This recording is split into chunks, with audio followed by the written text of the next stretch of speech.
제 성경으로는 764페이지입니다. 구약성경 욥기 5장 8절에서 16절까지의 말씀 우리 한 목소리로 함께 봉독합니다.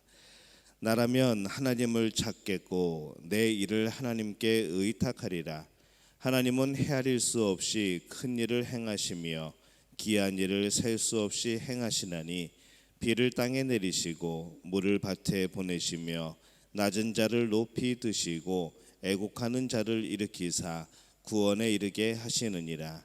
하나님은 교활한 자의 계교를 꺾으사 그들의 손이 성공하지 못하게 하시며 지혜로운 자가 자기의 계략에 빠지게 하시며 간교한 자의 계략을 무너뜨리심으로 그들은 낮에도 어두움을 만나고 대낮에도 더듬기를 밤과 같이 하느니라.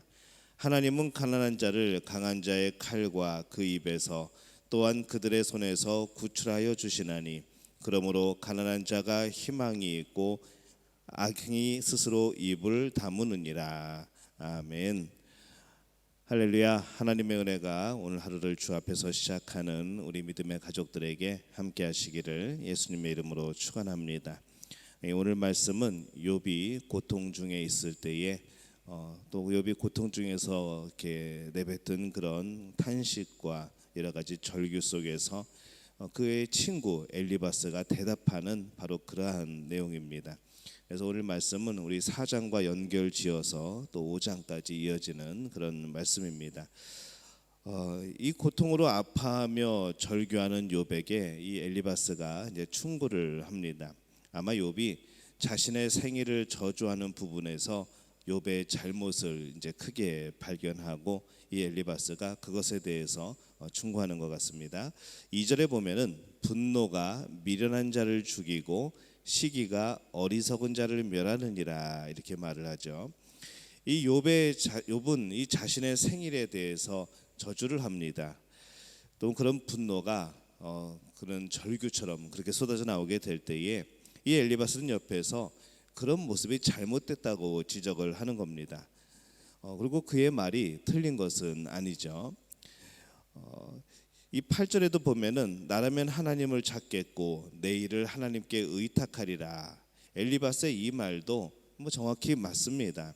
아파하기보다는 하나님을 찾는 것이 복되지요.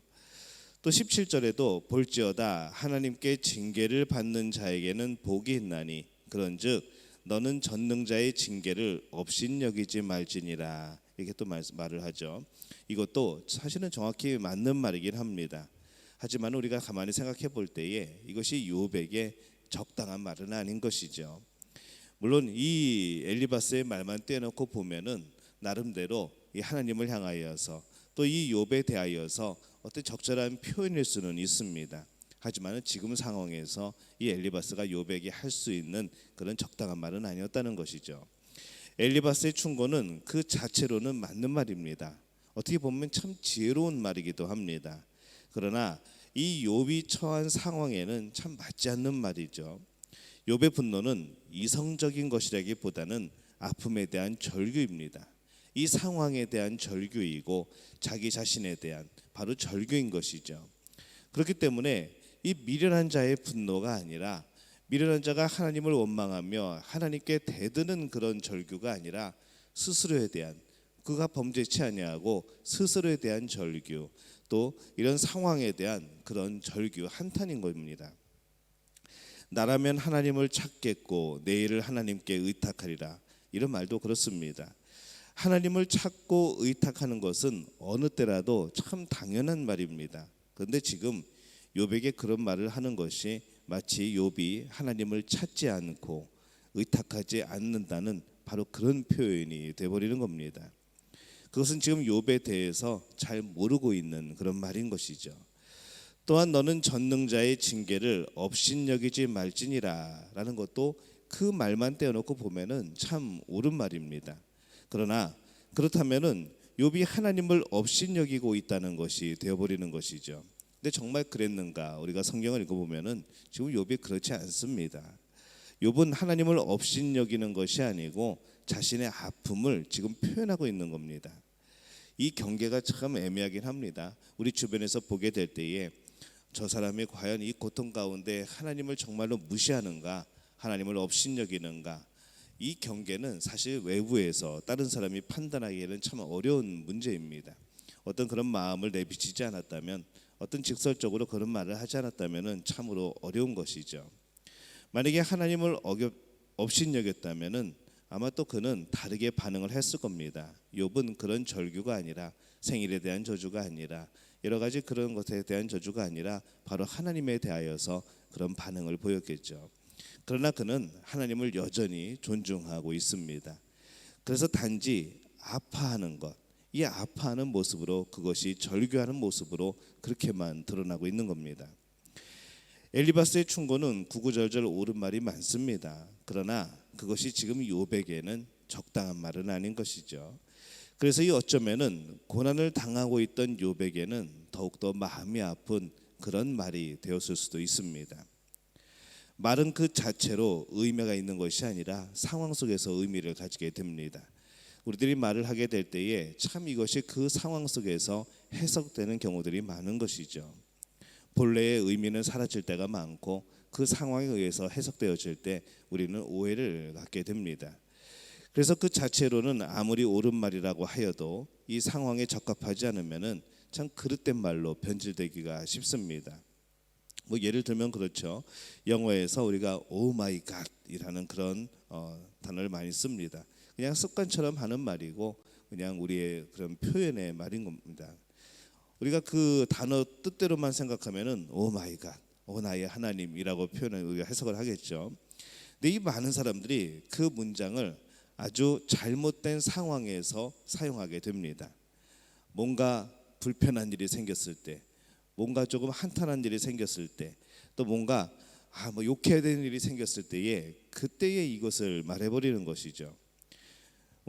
놀람에 대한 그런 감탄사나 뭐 그런 것이 아니라 정말로 하나님에 대한 그런 소망이나 바람이 아니고 뭐 욕으로 사용할 때도 있고 그런 겁니다.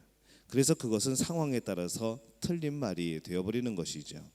그리고 그런 틀린 말은 말만 틀린 것이 되지 않고 하나님의 이름을 망령되이 일컫는 그런 것으로 또 이어지게 됩니다.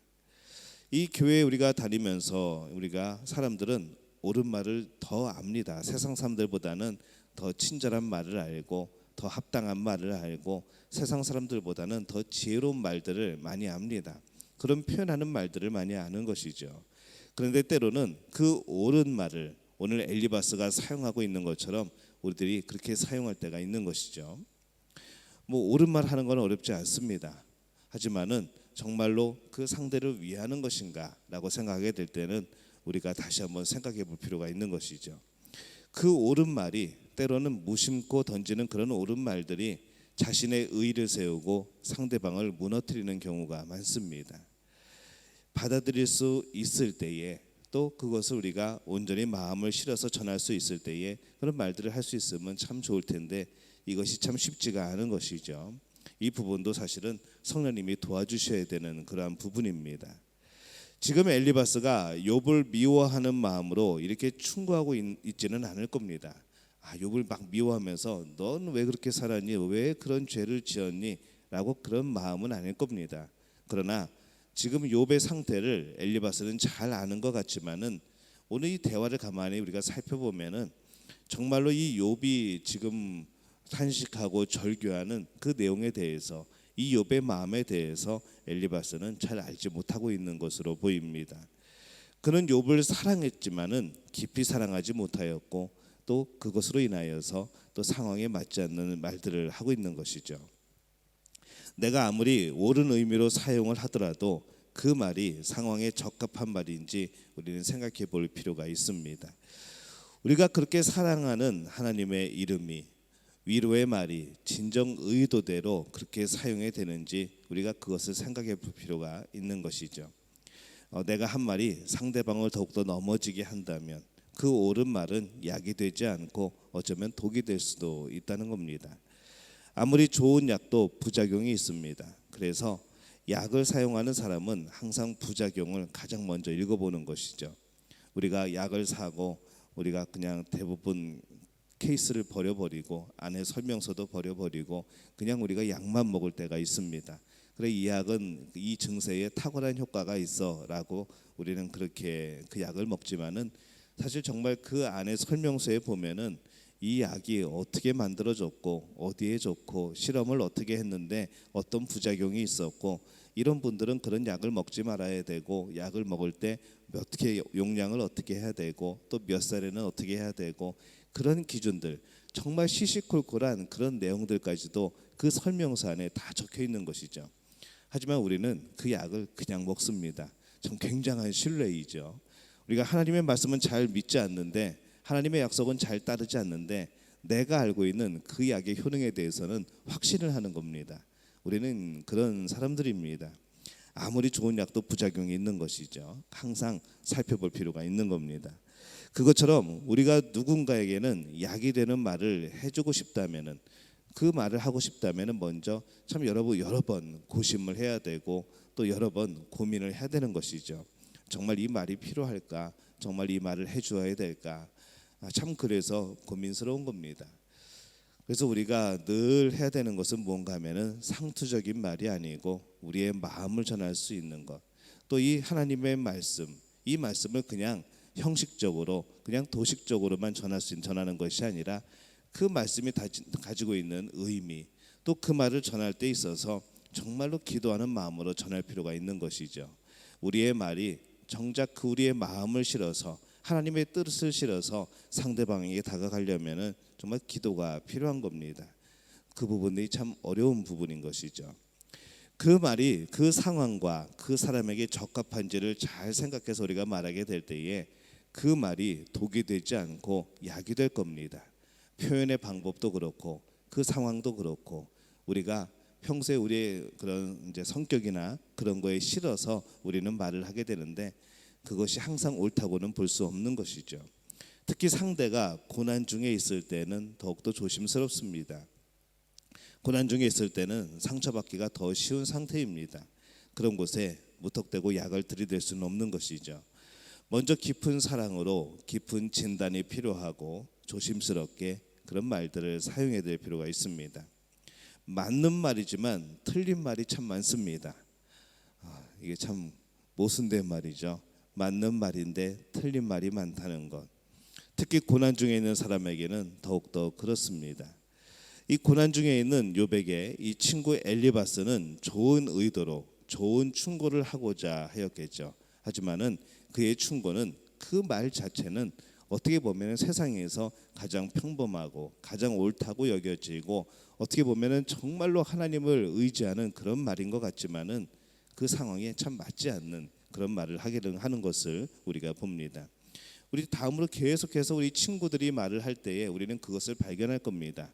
욥이 말하고 그것에 대해서 친구들이 말하고 하지만 욥의 마음과 이 친구들이 해석하는 마음들은 생각하는 것들은 다른 것이죠. 우리는 계속 이것을 아마 찾아보게 될 겁니다. 우리도 고난 중에 있는 이들에게 참 조심스럽게 접근할 필요가 있습니다. 그리고 항상 하나님의 지혜를 구할 필요가 있는 것이죠. 이 하나님의 지혜를 구하는 것, 성령의 역사를 구하는 것, 그리고 우리가 어떤 상황이 있든지 거꾸로 우리가 입장을 바꾸어서 내가 고난 중에 있을 때 내 마음 또한 하나님 앞에 여전히 있어야 되는 겁니다. 내가 하나님 앞에 있지 못하면은 상대방의 말은 나에게 어떤 칼이 되어지고 또 독약이 되어지는 것이죠. 그렇기 때문에 우리가 항상 입장을 바꿔놓고 생각할 필요가 있습니다. 그런 상황에서 하나님의 음성을 들을 필요가 있는 것이죠. 여러분 고난에 빠져서 눈을 가리지 마시기 바랍니다. 고난에 빠져서 귀를 닫지 마시기 바랍니다. 마음을 닫아버리지 마시기 바랍니다. 최소한 적어도 하나님의 역사하실 길, 성령께서 역사하실 그 음성을 들을 수 있는 그 영은 열려 있어야 되는 것이죠. 그리고 그것에 우리가 순종하며 우리의 마음을 열게 될 때에 우리가 서로가 서로에게 주시는 이 하나님의 마음을 이해하고 또 그것을 깨달을 수 있을 줄로 믿습니다.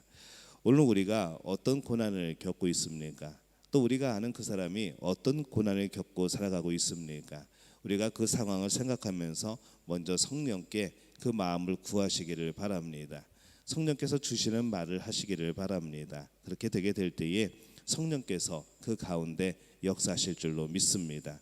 인간의 지혜가 아니라 인간의 그런 생각이 아니라 내 자신의 의지가 아니라 하나님의 성령이 함께하는 그런 해결 방법들, 또 하나님의 방법들, 또 그 말을 사용하는 우리 믿음의 가족들이 되어지시기를 예수님의 이름으로 축원합니다. 제가 기도하겠습니다. 하나님, 은혜와 사랑에 감사합니다. 오늘 말씀을 통하여서 이 하나님의 말씀을 다시 한번 생각해 봅니다. 우리에게 주신 말씀, 진정으로 우리가 그 말씀에 하나님이 우리를 향해서 그 말씀을 주실 때에 담겨있던 그 사랑과 한없는 은혜와 우리를 향한 그 애절한 마음, 하나님 그 마음을 우리가 읽을 수 있게 도와주옵소서. 이 말씀을 그냥 공식처럼, 이 말씀을 그냥 우리가 알고 있는 그냥 명언처럼 생각하는 것이 아니라 그 안에 담겨져 있는 하나님의 마음을 발견하여서 그 마음을 실어 또 상대에게 전할 수 있는, 알릴 수 있는 우리들 되게 도와주옵소서. 그 마음이 우리에게 함께하여 주셔서 정말로 우리가 고난 중에 있을 때 그 말씀이 위로가 되는 것처럼 우리 또한 어떤 이가 고난에 있게 될 때에 그 하나님의 마음을 담아서 전하는 죄들 되게 도와주옵소서. 그 의미를 깨달을 수 있도록 도와주옵소서. 상황에 맞게 말할 수 있도록 하나님 지혜를 더하여 주시고 우리의 입술을 더하여 주시옵소서. 오늘 하루를 살아가게 될 때에 여러 가지 일들을 겪는 가운데 있는데 하나님께서 특별히 함께하여 주셔서 모든 말이 하나님의 음성으로 들리게 도와주옵소서.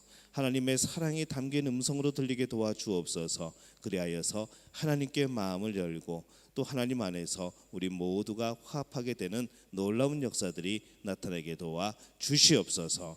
예수님의 이름으로 간절히 축복하며 기도하옵나이다. 아멘.